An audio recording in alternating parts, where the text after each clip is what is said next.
Support means the lovely Gwen Sunkel, everybody. Let's hear it for Gwen. Gwen, hello and welcome to you. Hello, everybody. Hi. Thank you, Patty, for being here for me. That's your support. No, wait. Thank you, Patty, for almost being here. At least. He's mostly here.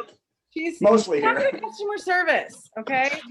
And don't give me a hard time, okay? I had a very long shift at the Baby Gap today.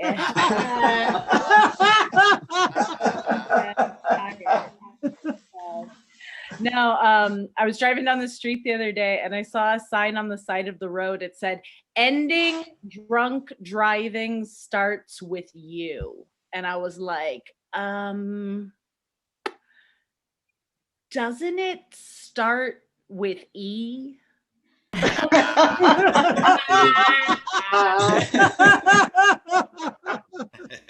That was a spelling joke, Valerie. That was for you. No, I miss traveling around to do stand-up comedy. I kind of took about a year off last year from doing stand-up, just trying to focus on myself, focus on important things like breathing air that does not contain the coronavirus. And honestly, I was making too much money doing stand-up. What it was. So I was like, I'm just gonna take some time off and focus on like really breathing non-infected air. But I miss traveling around and trying like regional potato chips. And other like regional food specialties, like Texas toast, New York cheesecake, clam chowder, all of those regional favorites. But I'm always worried that when I travel other places that my jokes won't make sense because of regional dialect differences. You know how just like some people have different words for different things in different places. Like where I'm from, the thing on the back of your car, we call that a license plate. And down, like if you go down in the south, they call it a car tag. I don't have any of you ever heard of this phenomenon? Yeah. And down there they call them skin tags, and where I'm from, we call them genital warts.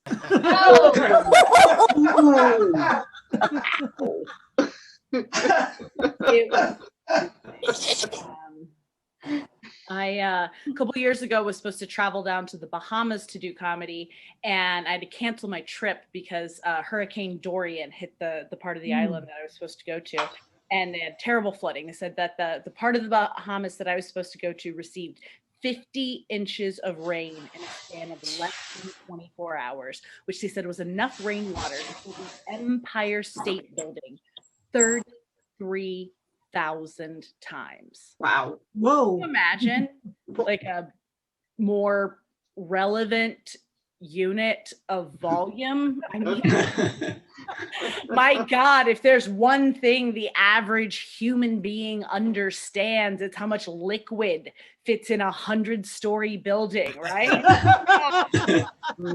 Oh, finally, I get it. At Starbucks, we call it a venti. So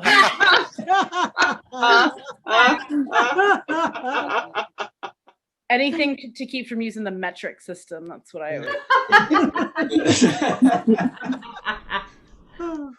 Last year, right before the pandemic, I went on vacation. I went to visit a friend of mine who had moved to Australia, and it was like the trip of a lifetime. I had so much fun. But the thing that kind of stinks about traveling to Australia is it is a very, very long flight, and you leave at like 1 p.m. on a Wednesday and you get there at like 7 a.m. on a Monday.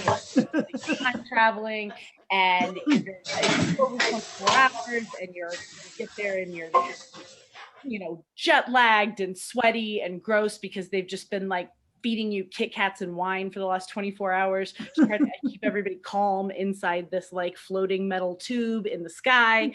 And so I'm very tired when I get there. First thing I'm going to do is I'm going to exchange some of my American money for Australian money in case like a wallaby tries to grift me out in the like a little walking around cash, So I go up to the currency exchange window and I slap my money down on the counter and I slide it under the old plexiglass window and I say to the woman, I would like to exchange these American dollars for, and I blanked. And I completely forgot what the Australian unit of money was. And so I said, kangaroo bucks? Looked at me, swear to God, looked at me, didn't break eye contact for a second. She goes, don't you mean koalas? God damn it, I did mean koalas. The joke is much better now. I knew in that moment, like how Dolly Parton must have felt the first time she heard Whitney Houston sing "And I Will Always Love You," like, oh yeah, this is what this is supposed to sound like.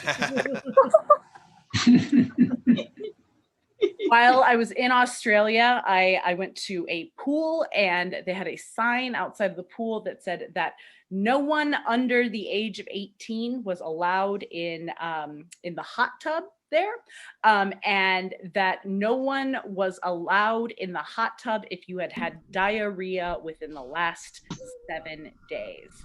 And I got to thinking about it, and I don't think I can remember a time in my adult life where I went a full 7 days without having diarrhea.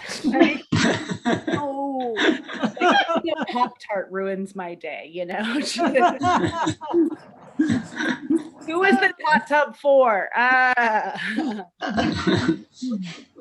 So I did comedy at a winery recently, and that winery was next door to a church, which I felt like was cheating. I felt like they had the original recipe right next door.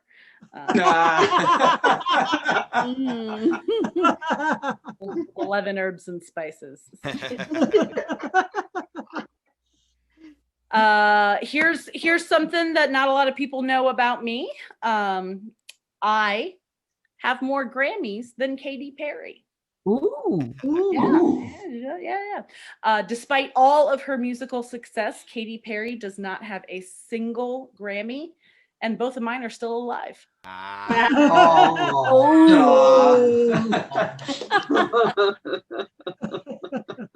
I worked it for 2.5 hours on that, and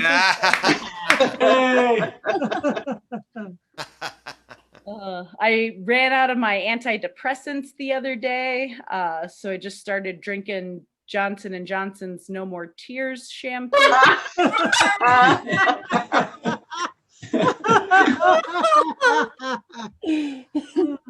They say it's just for babies, but like they don't card you or anything.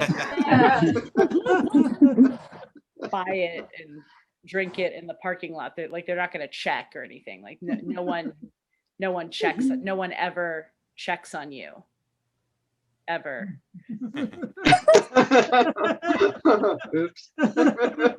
Drinking shampoo in your car by yourself. I am single, which I'm sure surprises no one here. I think part of the reason that I am single is because I don't kiss until the third date. I'm pretty old-fashioned like that, which does make sex on the first 2 dates.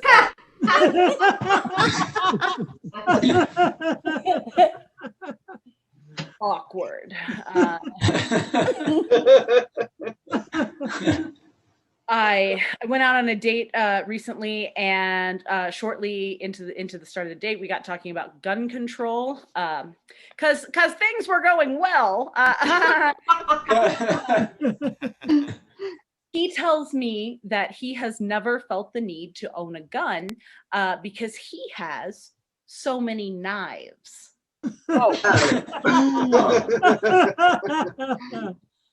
Now, naturally, I had some follow-up questions. Started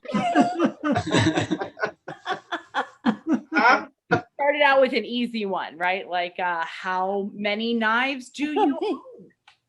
And this is what he says to me, hand to God. He says, I don't know. I've never counted them. Ooh. That means he has countless knives, innumerable knives, right? So many knives that a cursory first glance at the knives does not register even a number, an estimate of knives. He has to stop and count each individual one to even be able to ballpark it. Anything would have been better than I don't know.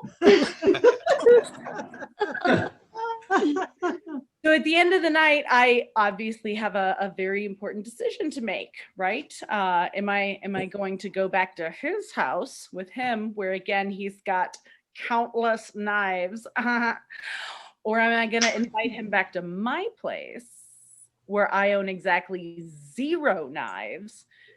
Because when I want my food in smaller pieces, I shoot it with a gun like the founding fathers intended.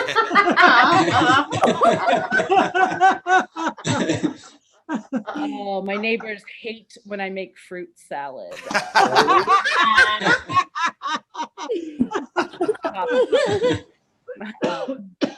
At the end of the day, I am just looking for someone who will accept me for my flaws. Just one flaw. That flaw is that I have one hair on my lip that grows 3 times as fast as any other hair on my body. And I can't decide if I want to pluck it or twirl it like an old-timey villain, you know? And I think I'm gonna know when I finally found the one, when they grab a hold of that thing like Lady and the Tramp spaghetti and just kind of like reel me in for a kiss, just like that I finally found the one. So I'm gonna keep looking. You guys have a great night, and thanks so much for Yay! Let's hear it, everybody. Oh, that was beautiful. That was adorable and darling and wonderful. Thank you so much. And by the way, you know, when they reel you in for that first kiss, it'll be okay because you've already had sex with them twice. Exactly.